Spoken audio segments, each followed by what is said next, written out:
¿Cómo están? En este video voy a explicar brevemente los contenidos principales de la unidad de identidad, que son en base a las cuales vamos a trabajar el proyecto de cápsula de vida. Va a ser breve, no creo que supere los 10 minutos, en parte porque parece que ustedes me pidieron que los videos sean cortos, en parte porque en cualquier momento se despierta mi hijo Felipe y aparece en la filmación, cosa que de todas maneras es altamente probable que pase por más de que me apure.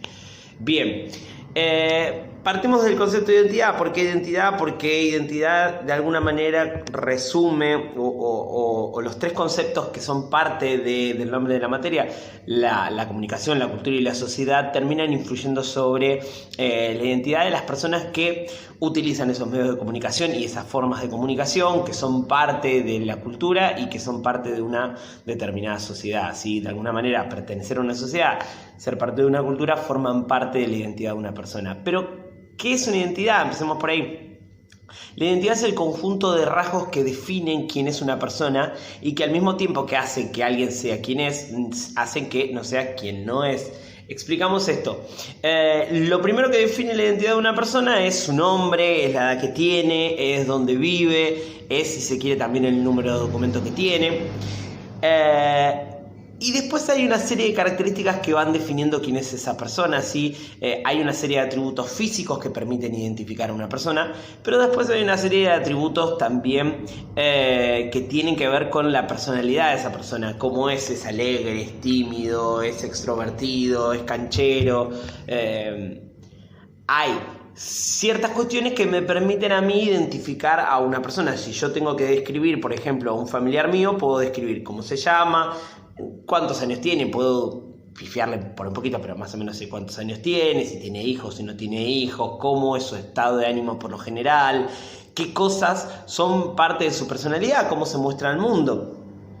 De esas cosas que forman la identidad, hay algunas que son estables a lo largo de la vida, hay otras que las puedo ir variando. Por ejemplo, hay algunos rasgos de su personalidad que definen quiénes son ustedes y quiénes no son, que pueden ir variando a lo largo de su vida con mayor facilidad. Por ejemplo, la música, ¿sí? Piensen en los gustos culturales. La música, las series que ven, influyen en la forma en la que ustedes construyen su identidad. Por ejemplo, no es lo mismo probablemente una persona que escucha heavy metal y que por ahí se viste de negro y se deja el pelo largo, bueno, yo no podría mucho, que una persona que escucha BTS, por ejemplo, o alguna de estas bandas de K-pop, ¿sí?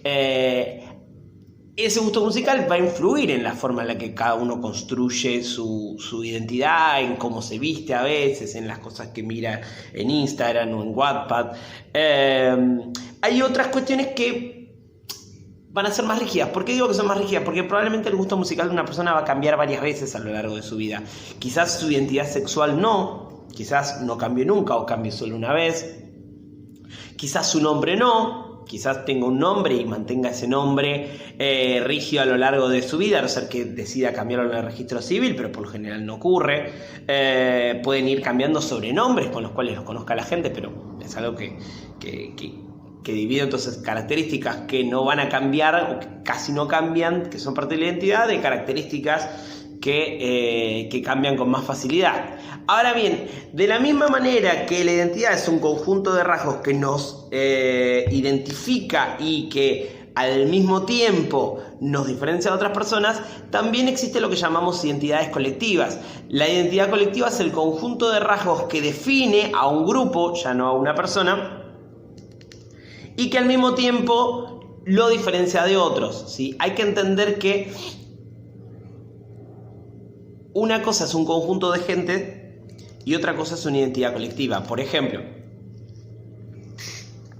si yo pienso en el conjunto de fieles que van a la iglesia de Itatí, yo puedo hablar de una identidad colectiva. Tienen una serie de cuestiones en comunes que definen quiénes son, quién es ese grupo, y al mismo tiempo lo diferencia de, por ejemplo, un grupo de fieles similares, pero de una iglesia evangelista del barrio, ¿sí? Hay una serie de prácticas en común que tienen los fieles que van bueno, o al menos antes de la cuarentena, iban todos los domingos a misa en Itatí, que es diferente a la de una iglesia evangelista del mismo barrio, de la misma zona, y que tenga su encuentro religioso en el mismo horario, ¿sí? Ese grupo evangelista también tiene una serie de características que forman su identidad colectiva. Los hinchas de clubes, los seguidores de bandas, la gente que trabaja en algún lado, son parte de identidades colectivas. Y hablamos de identidades colectivas y no solo de grupos de personas, porque, por ejemplo, cuando hay un grupo de personas esperando en la parada, no tienen nada en común que construya su identidad. Solamente tienen en común el hecho de estar justo en el mismo espacio de casualidad esperando el colectivo, ¿sí? Decimos que la identidad colectiva es el conjunto de características que definen a un grupo y que lo diferencian de los demás. ¿Por qué? Porque las características que hacen que alguien sea hincha de Independiente, que pertenezca al conjunto de hinchas de Independiente, son diferentes de las características que hacen que alguien pertenezca al conjunto de hinchas de Racing. Obvio que uno, por ejemplo, para tomar el ejemplo de los casos, puede ser hincha de dos clubes.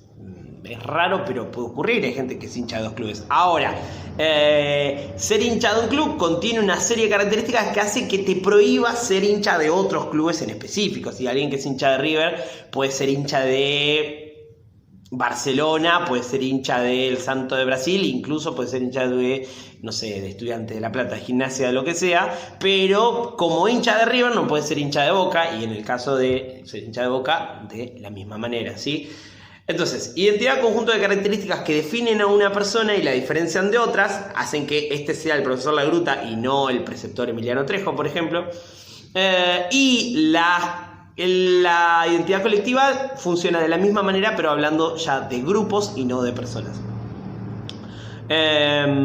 Cuando hablamos de identidad tenemos que tener en cuenta que a veces ocurre que hay personas a las cuales puede no gustarle algún rasgo de mi identidad, ¿sí? Cuando ocurre que una persona me priva de mis derechos porque no le gusta algún rasgo de mi identidad, estamos hablando de un caso de discriminación, ¿sí? La discriminación consiste en valorar como negativo el rasgo identitario de una persona y excluirla de sus derechos en base a eso, ¿sí? O realizarle como lo que actualmente conocemos como bullying, ¿sí? O prohibirle alguno de sus derechos, excluirlo de la sociedad por poseer un rasgo que a veces puede poseerlo o no puede poseerlo. Yo, por ejemplo, dependiendo de, por ejemplo, es muy común en los medios de comunicación que cuando se trata de una persona humilde y que, por ejemplo, se vista por ahí de ropa deportiva, se lo tilde de posible delincuente, aunque eso es una imaginación de la persona que evalúa a esa persona y dice, este puede llegar a ser un delincuente. No significa que esa persona tenga que ser un delincuente.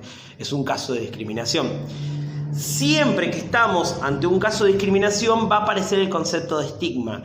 ¿Qué es un estigma? El estigma es en lo que yo me baso para discriminar a una persona, que, como decíamos, puede ser real o puede estar en la mente de la persona que discrimina. Por ejemplo, cuando discriminan a una persona por su color de piel, ese color de piel es el estigma. Cuando discriminan a una persona por su condición económica, esa condición económica es el estigma. Es lo que yo tomo como base para discriminar. En cada sociedad lo que es un estigma, ¿sí? Lo que puede ser el blanco de una discriminación, puede variar. En Argentina la homosexualidad es cada vez menos considerada un estigma, ¿sí? A nivel general, ¿sí? Antes se evaluaba a la Organización Mundial de la Salud, evaluaba a la homosexualidad como una enfermedad. Hoy por hoy no aparece catalogada como una enfermedad. Y en Argentina tenemos la ley de identidad de género que permite cambiar el nombre del DNI, tenemos la ley de matrimonio igualitario que permite que dos personas del mismo sexo contraigan una unión civil. Ahora, en cambio, en Rusia, dos personas del mismo sexo que se besan en la vida pública van presos a Siberia, ¿sí? En Rusia, por ejemplo, efectivamente la homosexualidad es un estigma, ¿sí? Entonces, identidad, conjunto de rasgos que definen a una persona; identidad colectiva, conjunto de rasgos que definen a un grupo. Discriminación ocurre cuando alguien excluye de sus derechos o excluye a una persona o realiza actos de violencia o de bullying sobre una persona por de alguna manera estar en contra de alguno de los rasgos que definen su identidad. Incluso cuando ese rasgo no exista y esté solo en la mente de la persona que discrimina, que interpreta de esa manera la realidad. Y el estigma es la base sobre la cual se realiza la discriminación, ¿sí? Puede ser el color de piel, puede ser la apariencia física, la situación económica, en algunos casos puede ser la religión, la preferencia sexual, la forma de vestirse, ¿sí? Por ejemplo, bueno, ahora en cuarentena no, pero ocurre muchas veces, es un caso de discriminación típico, que es que alguien no puede ingresar a un boliche por cómo está vestido. Vamos a avanzar rápidamente sobre las consignas de la cápsula de vida. Ustedes van a trabajar en grupo, como se informó ya varias veces. Van a tener 2 tipos de consignas para realizar en un periodo de 2 semanas. Pueden entregar primero la que les quede mejor, o la individual o la grupal. Spoiler, les dice recién, van a tener una parte individual y una parte grupal. Estornudos de fondo mediante, continuamos. La parte individual tiene que ver con la realización de una autobiografía. Ahí ustedes van a contar las cosas más importantes de su vida desde que tienen uso de memoria, desde que se acuerdan hasta el día de hoy. Incluso algunas cosas de las que no se acuerdan, porque van a indicar cuándo nacieron y en dónde. Y después una serie de cuestiones positivas que hayan pasado en su vida a lo largo de todo ese trayecto. No es necesario que me cuenten lo que no me quieran contar. No, muchas veces me pasa que mis estudiantes me dicen, pero yo no le quiero contarlo más. Si ustedes hay cosas que no les quieran contar, no es obligatorio que las cuenten, ¿sí? Pero sí la idea es tratar de reflexionar sobre los hechos que formaron su identidad, ¿sí? Van a ver una consigna, además de pedir las cosas más importantes que pasaron en su vida. La consigna pide que piensen cómo es su vida ahora en la cuarentena y cómo le gustaría que sea su vida a futuro. Yo les dejo un ejemplo de una autobiografía hecha por mí, ¿sí? Mi autobiografía. La segunda parte, la que tiene que ver con la parte grupal, tienen 4 consignas, sí, que las vemos rápidamente. La primera es realizar una descripción de cómo sería la identidad colectiva de Quinto B, ¿sí? Cuáles son los rasgos que componen el grupo de Quinto B. No apareció Felipe, pero apareció Olivia la gata. En este sentido, ustedes lo que tienen que hacer es pensar en realidad cómo eran como grupo en cuarto B. Van a describir en 10 oraciones, ¿sí? Esto está en la consigna igual, cómo eran como grupo. Una oración, éramos de pelearnos mucho entre nosotros. O éramos un grupo muy unido. Solíamos llevar mate, éramos bastante vagos. O al contrario, éramos muy laburadores. Sí. En 10 oraciones, ¿sí? 10 cosas que formaban la identidad colectiva de ustedes, al menos en cuarto B. Pregunta, ¿una persona puede pertenecer a una identidad colectiva? Sí, ¿por qué? Porque yo puedo ser parte de 2 grupos al mismo tiempo, puedo ser hincha de 2 equipos, puedo, la gata movió la mesa, puedo, por ejemplo, ser hincha de un club y ser religioso en una iglesia, puedo pertenecer a un trabajo y al mismo tiempo pertenecer a un grupo de amigos. Siempre que yo pertenezca a más de un grupo, que ustedes terminan perteneciendo a un montón de grupos, puedo pertenecer a más de una identidad colectiva. Lo que tienen que poner ustedes es un ejemplo. Uno que no pueden utilizar porque ya se los dije yo es, por ejemplo, ser hincha de un club y ser creyente de una religión, ¿sí? Ahí estoy participando de 2 grupos distintos. Siguiente punto, comenten al menos 5 cosas que todos los miembros del grupo extrañen de la vida antes de la cuarentena. Esto es sencillo, es simplemente ponerse en el grupo. No es 5 cada uno, sino 5 cosas en las que estén de acuerdo, cosas que extrañen antes de la cuarentena. En mi caso particular, por ejemplo, yo extraño mucho ver a mis viejos porque yo vivo sin mis viejos y no los veo desde que empezó la cuarentena, salvo videollamada, pero no es lo mismo. Y finalmente, y esta es quizás la consigna más compleja, tienen que, con alguno de los celulares de alguno de los miembros del grupo, tomar una foto. Por favor, traten de no sacarla a internet, sino de tomarla ustedes, que de alguna manera represente algún sentimiento que tengan compartidos todos los integrantes del grupo, ¿sí? Por ejemplo, una foto que represente la tristeza o la alegría o la comodidad de poder estar en casa o tener otros horarios o poder pasar más tiempo en familia o poder pasar más tiempo viendo series, o al contrario, poder tener que obligadamente pasar más tiempo frente a la computadora o frente al celular haciendo trabajos.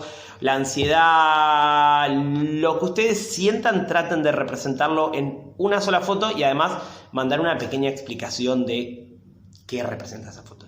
Eso es todo. Saben que pueden hacerme cualquier consulta.